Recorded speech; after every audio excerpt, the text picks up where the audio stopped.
Hello, welcome once again. I hope you've been taking my advice on mantras and that you try to keep yourself safe. You're not rushing into something that you can find yourself in a lot of trouble with. Now, today I want to explain why mantras and why we need protection, even if we're an experienced practitioner. And this is actually something that I was involved with when I lived in Coventry. Now, just outside Coventry, there was a place that was a mobile home site that was run by the council. It was fantastic. It had street light paths. Everything was there. All you had to do was to put a mobile home on it. So I was quite happy there. It was costing me hardly anything in expense. It was very, very practical. And although I was working at the time, it was even great, and everything that I needed in that particular home, even a washing machine, believe it or not. So I was happy.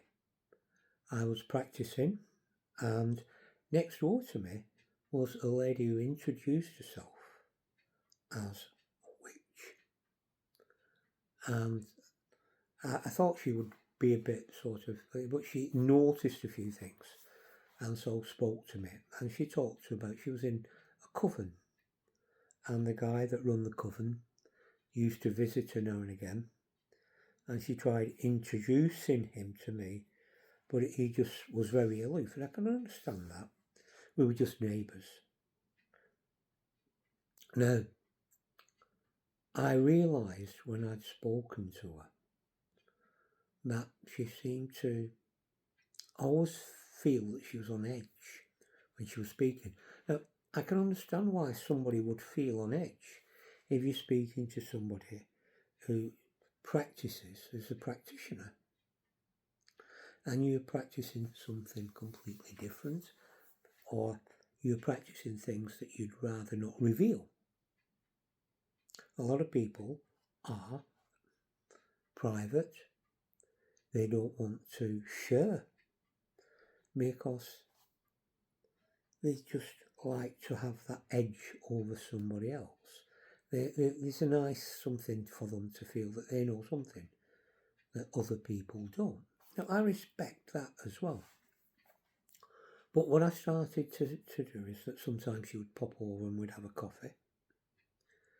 I was a lot younger then, and I used to run and go to the gym. So although I was working, I worked nights. I spent a lot of time during the day either running. I used to run about 6 to 7 miles a day, every day, then go to the gym and do more. Sometimes I'd do 2 or 3 sessions. And for my age, completely enjoyed everything, and I enjoyed the activity, and I enjoyed the people at the gym. They weren't all people who were just looking vain. They really enjoyed what they did, and it was a culture.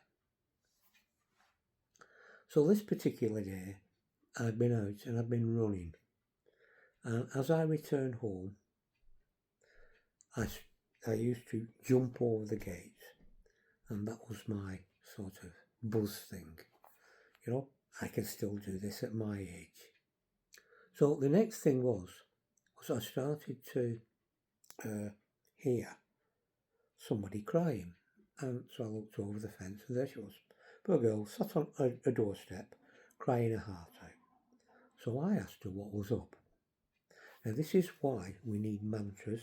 This is why we need to grow up, and we need to be responsible for what we're getting involved in, because this takes it, what happened next, from that curiosity stage from beyond that to the practicing stage, and beyond that to being out of depth. Now, she started to cry, and she said that she hadn't been sleeping because in her mobile home all night long there was banging from the wardrobes, and then it would have been the kitchen, the bathroom door would open and shut, all those sort of things. So me being me, said, do you mind if I come in and have a look? Just dressed as I was, completely off, walked in. And what amazed me was how cold that house was. Now, this was high summer, and it was probably one of the hottest days of the year. So that's the scene. Mad hot outside. I'm mad hot because I've just been running. Walk into a place and it's like being on nights working in the freezer. And it was so cold. And so I walked to the cupboard where she said most of the noise was coming from, which was a wardrobe, not cupboard. And I opened up the wardrobe door, nothing. I didn't experience anything apart from a completely unnatural coldness. The house itself, and I touched the radiator, and I literally burnt my hand and my leg because I went too near it. I actually touched it thinking it would be turned off because it was so cold.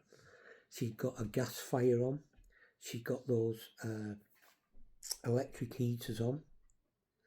And the place was still freezing. And that again was a testimony to why we have to be careful. Unnatural coldness like that meant something was off key. So then I asked her, would she like me to deal with the home? Would she mind if I blessed the rooms and did a ritual? And she just wasn't for that at all, which I then thought was odd, because here you are crying because you've got all this noise going on, but the moment I said, let me attempt to deal with this, the answer was no. So it took a long while to convince her, and by this time we'd gone from late afternoon to late into the night, and it was dark outside, and the place was freezing. I'd actually gone back home, because remember I lived next door. I came back with my work clothes on and a coat. It was that cold. And she was still refusing to do anything. So in the end, I said, I can't do anything. I cannot trespass into your home and make decisions if you're not, as it's your home, happy for those decisions to be made. You have to agree. And eventually she did agree. So I went through the bedroom, which at that time then didn't feel particularly cold. All the main coldness was in this living room, especially near where I was sat. So I went through all the rooms, I blessed them, and when I entered the room, I said, I want to bless this room, and I want to bless you in this room. And she refused to let me bless her. So now I'm in a situation where I know that the place is cold, she's panicking, she's nervous about something. So I gave her some time, and eventually when she did agree, what happened next is why we need protection and mantras.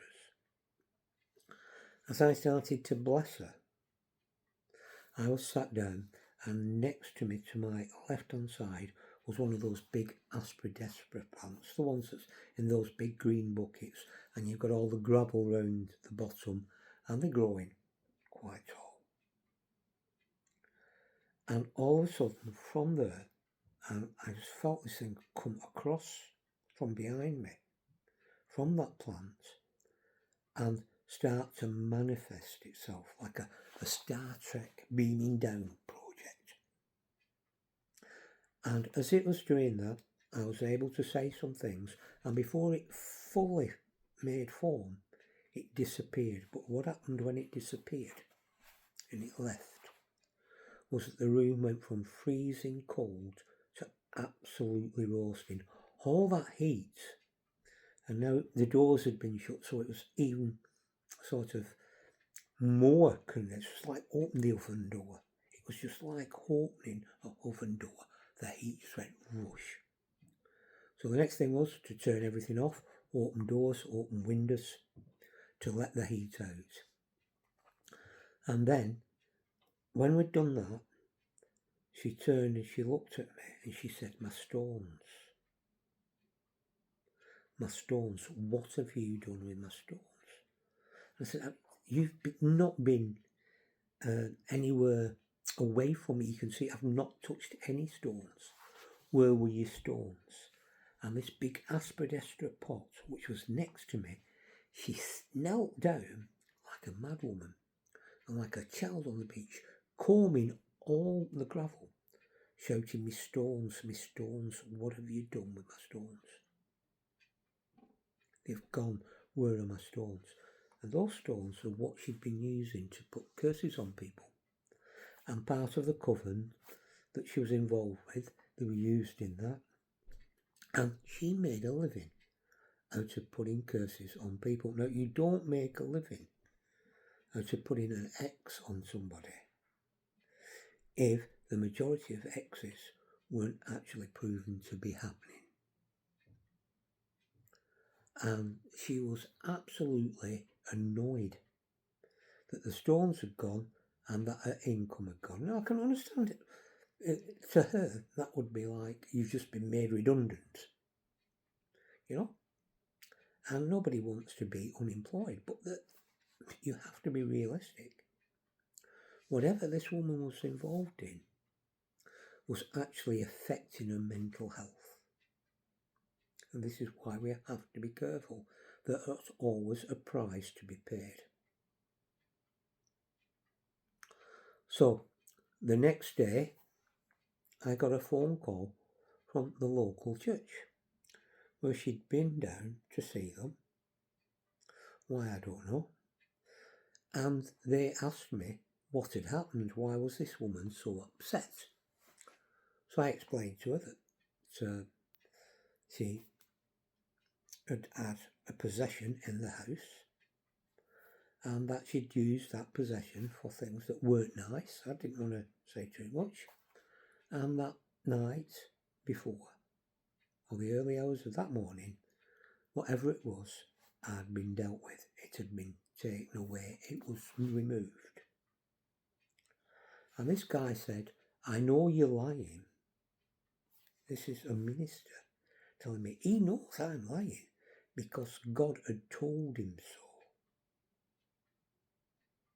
Now, at that point, I started to laugh and said, well, I often thought that churches didn't realise that the person or their God was the liar, the Satan, and that Satan who sets people free.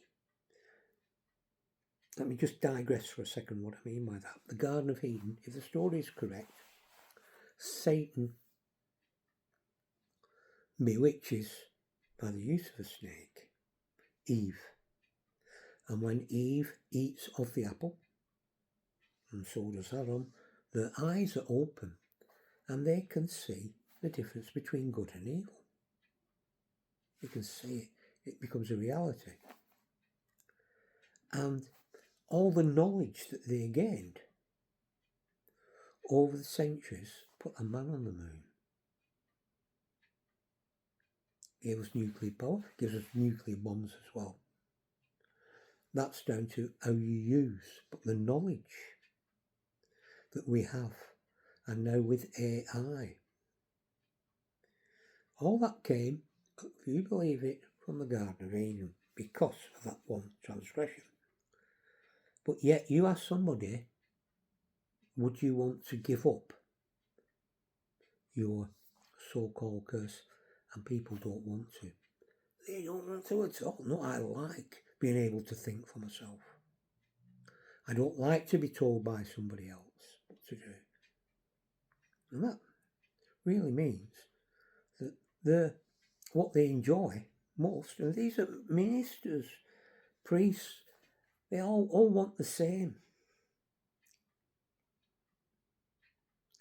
And so, to go back to this guy telling me that I was doomed to hell, I just had to laugh and politely say, well, if I do end up in hell, I've got a 99.999 chance of meeting you there one day. And put the phone down. Now this woman, after that particular night, started to, one, be annoyed because her living had gone. Two, she was in a situation where she didn't have that same mental depression. She was just really pissed. If you can say that on YouTube, bless me if you can't, that she'd lost her income. But her mental posture had changed. There was no doubt about that. So even somebody who, from years and years of practice, who is in a coven where people are supposed to protect each other, found herself in hot water. This isn't the first time that I've dealt with these sort of issues. I remember I had a young man, and it worried me because I thought he was after trying to burgle my place, because every time I looked out he was hanging around, but the only time I sort of had doors open and things like that was when I had people there. And when he saw there was somebody there, he always went off. And one day I actually stopped him and said, why are you always hanging around my door? And he said, well, my gran's told me to talk to you. So he seemed okay. Now, this guy had got a drugs problem, a serious drug habit. And we spoke late into the afternoon, and then there was a peace and a presence that filled that room. And then I laid my hand on his shoulder and blessed him, and when he opened up his eyes, his skin was a completely different complexion. His eyes were clear, and he actually said, I have never experienced anything on drugs so wonderful as what has just happened. And so I told him to go and see his gran, explain what had happened, and to take his gran's advice for a while till he got back on his feet. I never saw that man again. But it doesn't matter. I didn't need to. So there's two sides of spiritual life. There's the positive, and there's the dark, what they call the dark side. But when you start putting curses on people, most people who are affected, it can go far beyond what you originally intended to curse them with.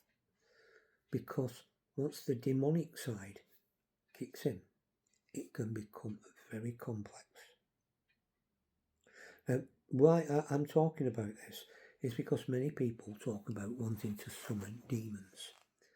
And a lot of people watching this video may have heard of somebody called Aleister Crowley. He was in the late 1800s and the first part of the century, the 19th century.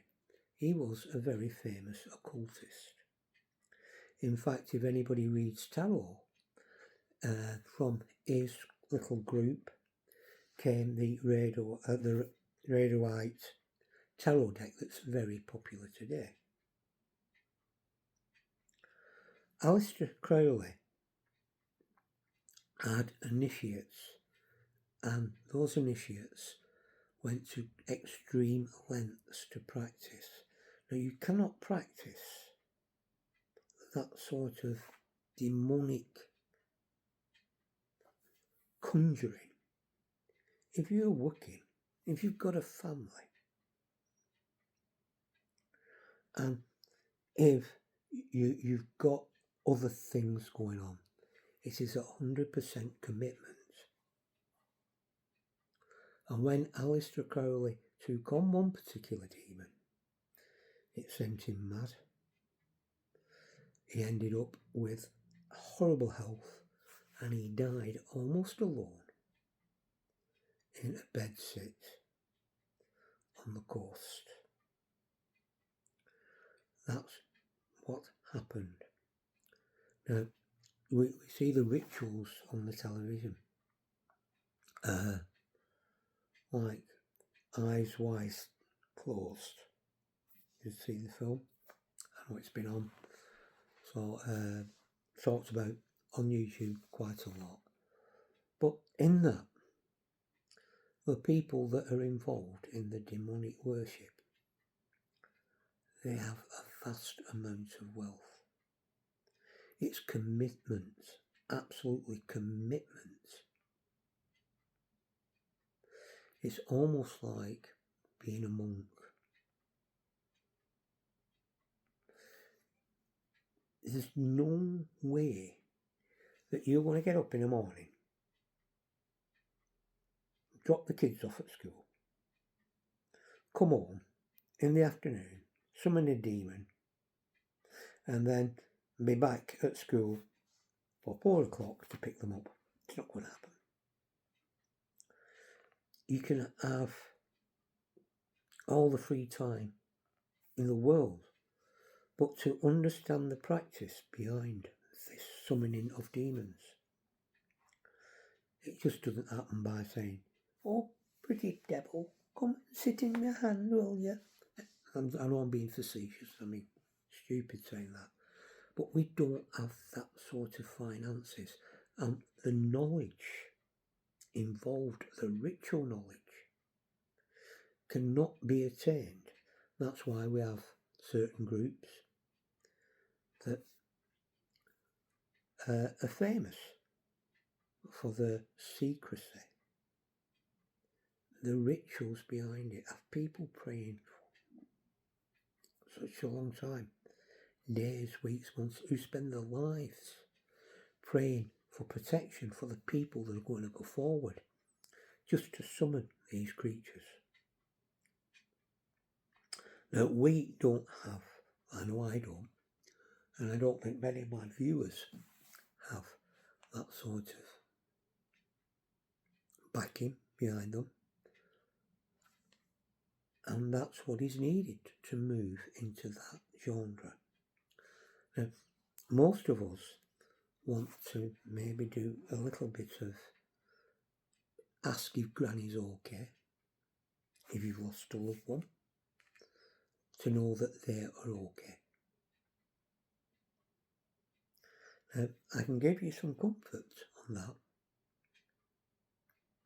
because a lot of people who do this go to a spiritual church, and a lot of the people who are still in this country left, who are British people, understand the church, and so they think of God in heaven, and they hope that the soul of that person has gone to heaven. And in that case, what I would say to you, if you really believe that your child or your mother or your father is in heaven, or has met God's mercy, then they're in the best place possible. They're not going to be struggling. Their health will be restored. And they're in actually a better place than a lot of us are, if that is your belief. And just accept that they're in a better place and leave them be. Now, the reason why I wanted to mention these things is because part of the people seeking are seeking for different reasons. Some are seeking for self-empowerment. and I've said this before and I will reiterate it again. What is the difference between a monk and a bank manager? And the answer is very simple, nothing. The one thing that drives them both is a want.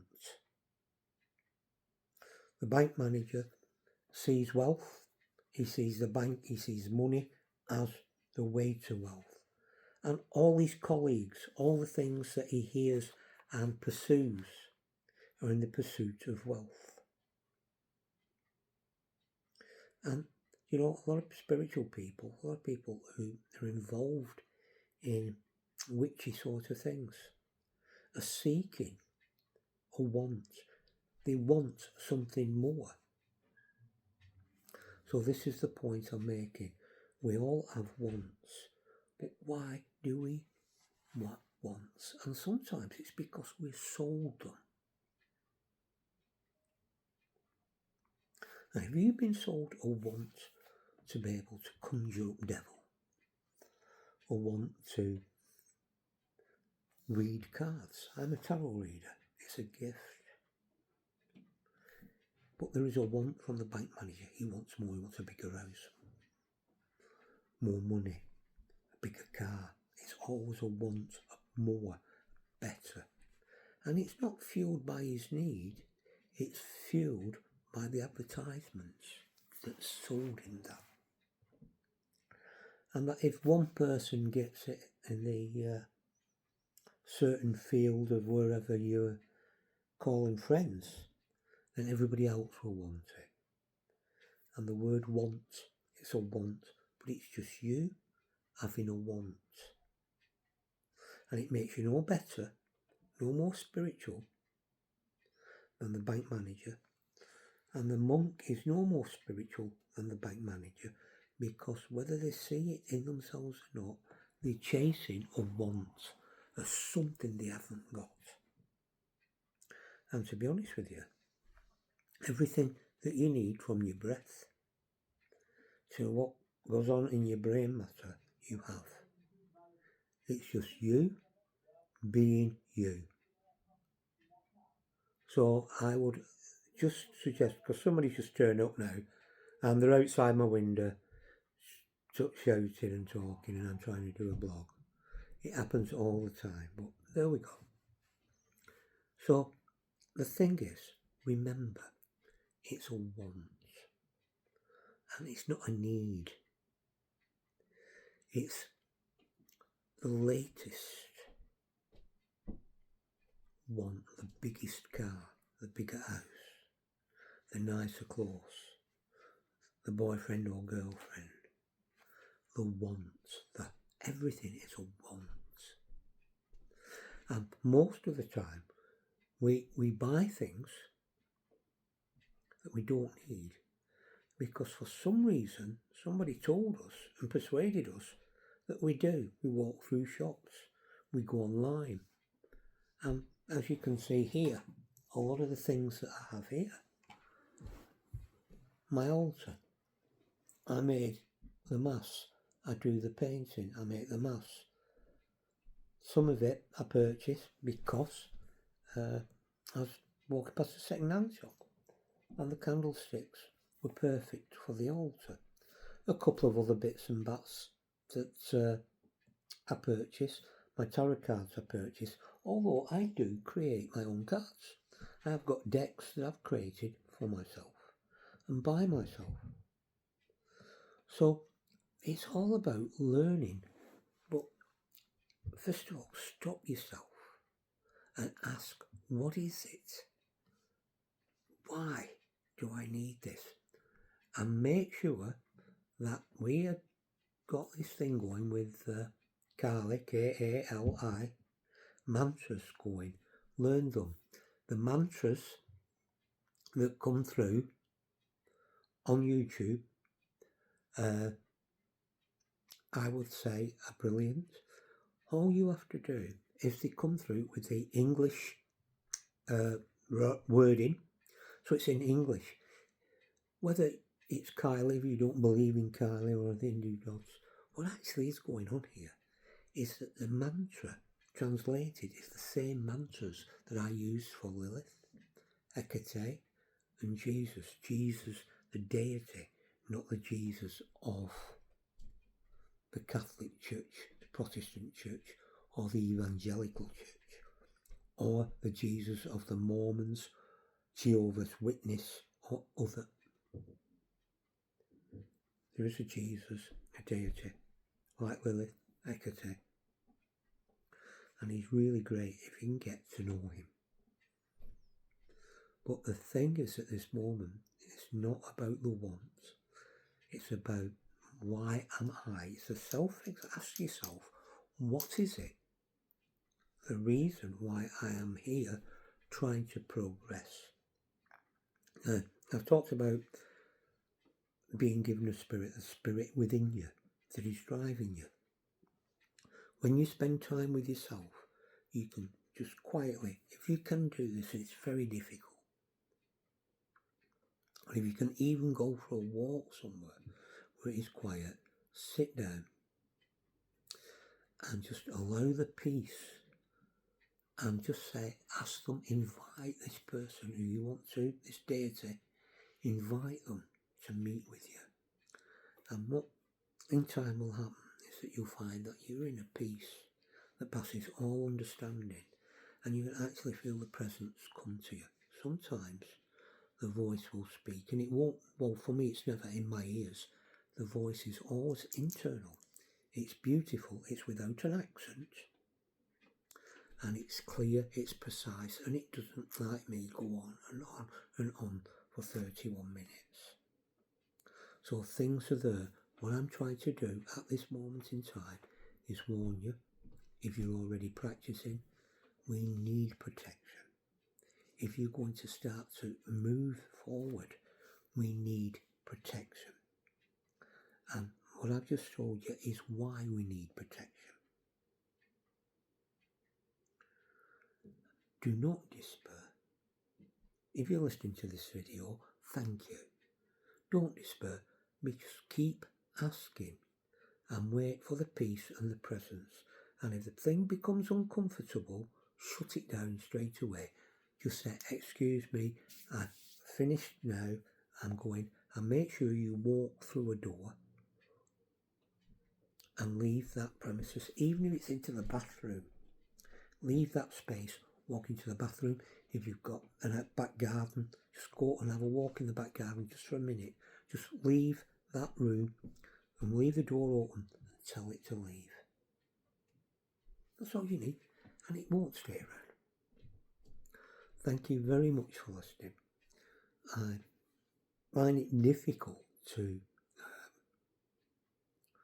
know what else to say at this moment. I think I've said enough, so I'm going to leave it there.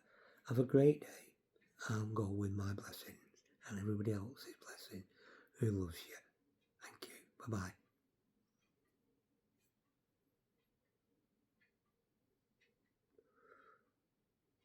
Oops, we don't seem to be able to